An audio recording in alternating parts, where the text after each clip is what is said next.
Magandang hapon sa lahat ng ating mga kababayan. Narito ang latest kay Bagyong Christine. Ito po ay nag-intensify pa o lumakas pa at ngayon nga ay taglayang lakas ng hangin na 95 kilometers per hour near the center at ang gustiness niya ay umaabot sa 115 kilometers per hour. So yung kanyang sentro nasa dagat pa rin ho. Ang estimate natin nasa layo po siya ng 175 kilometers silangan ng Etiague, Isabela. Again, ang kanyang sentro po nasa dagat pa pero yung radius niya at kabuuan ng diametro niya ay halos nakakaapekto sa halos buong Luzon at Visayas at ilang bahagi po ng Mindanao. Kaya't kung makakita nga po natin sa satellite, yung mga pag-ulan, halos covered po yung Luzon, Landmass, and Visayas areas and some parts of Mindanao. Gayon din yung wind impact natin, inaasahan natin sa malaking bahagi ng ating bansa. At mamaya, iisa-isahin po natin ang mga lugar na kung saan ay nakataas ang ating wind signal. Kaugnay dyan, signal number 3 na po ngayon. So nagtaas na po tayo sa signal number 3 dito sa Isabela, Kalinga, Mountain Province, Ifugao, central portion ng Abra, Benguet, Quirino, Nueva Vizcaya, northern and central portions ng Aurora, northern portion ng Nueva Ecija, Pangasinan, La Union, central and southern portions ng Ilocos. And then, central and southern portions po ito ng Ilocos Sur. And then for tropical cyclone wind signal number 2, Ilocos Norte, the rest of Ilocos Sur, Apayao, rest of Abra, Cagayan kasamang Babuin Islands, rest of Aurora, rest of Nueva Ecija, Bulacan, Tarlac, Pampanga, Zambales, Bataan, Metro Manila, Cavite at Laguna. Uulitin lamang po natin yung signal number 3. Ito pong mga lalawigan o mga probinsyang po ito. Posible po ang moderate to significant threat sa life at property. Kaya iba yung paghahanda at mag-iingat ang ating inaabiso as early as now dahil nga po mararanasan na po nila ang impact especially in terms of wind sa mga lugar na ito, sa mga nabanggit nating probinsya.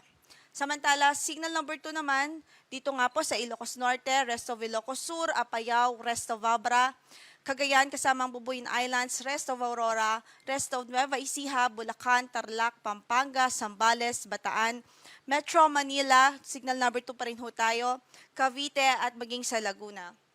Signal number 2 rin sa Rizal, Quezon kasama ng Pulillo Islands, Camarines Norte, Camarines Sur at maging sa Catanduanes. Habang signal number 1 naman, dito po sa mga blue shaded areas na ito, Batanes, Batangas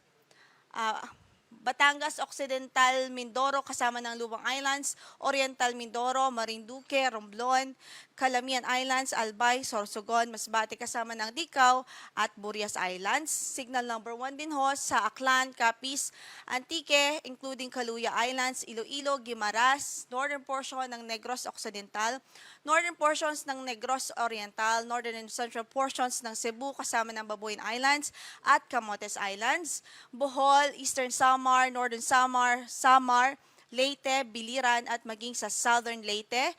Extended pa rin ang ating signal number 1 sa Dinagat Islands, Surigao del Norte kasama na ang Siargao, Bukas Grande Group. So, i-reiterate lang po natin na yung signal natin o wind signal, ang in-emphasize po natin dyan yung epekto ng hangin o wind impact dito sa mga lalawigan.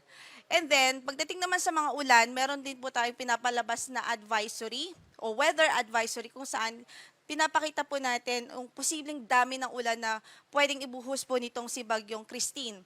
So, intense to torrential o halos buhos talaga ng mga pag-ulan ang inaasahan natin sa araw na ito sa Cagayan, Isabela, Apayao, Aurora at maging sa Quezon Province. Habang heavy to intense o medyo talagang heavy pa rin ng mga pag-ulan at pagbuhos ng ulan o downpour sa natitirang bahagi ng Cagayan Valley, rest of Cordillera Administrative Region, Ilocos Region, rest of Central Luzon, Rizal at maging sa Camarines Norte. Moderate to heavy naman o yung mga katamtaman hanggang sa malakas na mga pag-ulan ang pwedeng maranasan sa natitirang bahagi ng Calabarzon, sa Metro Manila, Occidental Mindoro, Oriental Mindoro, Marinduque, Romblon, Calamian Islands, Camarines Sur, Catanduanes, Masbate, Albay, Sorsogon at Western Visayas. Again, kailangan po natin ito ma-emphasize dahil ito po yung mga lugar kung saan concentrated yung malalakas na mga pag-ulan na dulot nga po nitong si Bagyong Christine. And kung hindi man po mabanggit dito, nasa forecast po natin yan, ibig sabihin posible na cloudy po sila at may mga pag-ulan pa rin, light to moderate rains na mararanasan, na dulot pa rin ni Bagyong Christine. Bukas naman, o tomorrow, intense to torrential pa rin ang inaasahan sa Pangasinan, Zambales at La Union. Heavy to intense naman sa natitirang bahagi pa ng Ilocos Region, Cordillera Administrative Region at maging sa Bataan. Dito naman po, moderate to heavy o katamtaman hanggang sa malakas na mga pagulan sa Cagayan Valley, Tarlac, Pampanga, Nueva Ecija, Bulacan, Metro Manila, Cavite, Batangas at Occidental Mindoro. And then by third day, kung mapapansin nyo po, nababawasan yung lugar kung saan ay posible yung matataas o malalakas na mga pagulan dahil papalayo na po ito. Inaasahan natin by Friday, papalayo na po sa ating landmass ang bagyo. So, posible na lang na maulan doon ay ang Pangasinan, Zambales at maging sa La Union. Okay, babalikan lamang po natin itong track na ipinalabas po ng Pag-asa as of 5 p.m. sa ating latest bulletin. So, ito nga po yung kanyang sentro at makikita po natin halos northwestward na yung kanyang movement. Northwestward and then west-northwestward na movement in the next few hours. And posible na kung hindi po magbago ang kanyang direksyon at ang kanyang track, ay magla-landfall po ito sa northern Luzon area o dito po sa area po na ito between southern portion ng Cagayan hanggang sa northern portion ng Aurora. Either tonight po 'yan o mamayang madaling araw. So mag-monitor tayo at mag-antabay sa sa update ng Pag-asa.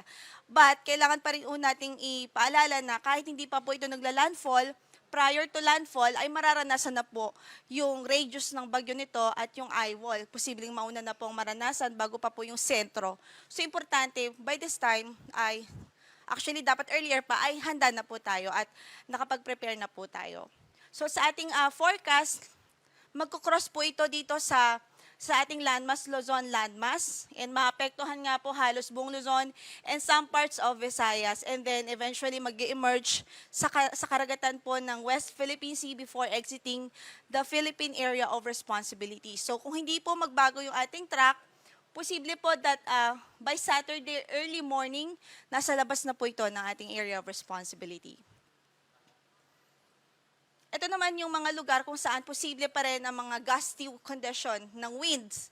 So today sa Mimaropa, Visayas at Mindanao. At bukas naman Mimaropa, Bicol Region, Visayas, Basilan, Sulu, Tawi-Tawi, Zamboanga del Norte, Lanao del Sur, Northern Mindanao, Dinagat Islands, Surigao del Norte, Davao del Sur at Davao Oriental. Sa Friday naman, Mimaropa, Bicol Region, Western Visayas, Negros Occidental, Zamboanga del Norte, Basilan, Sulu at maging sa Tawi-Tawi.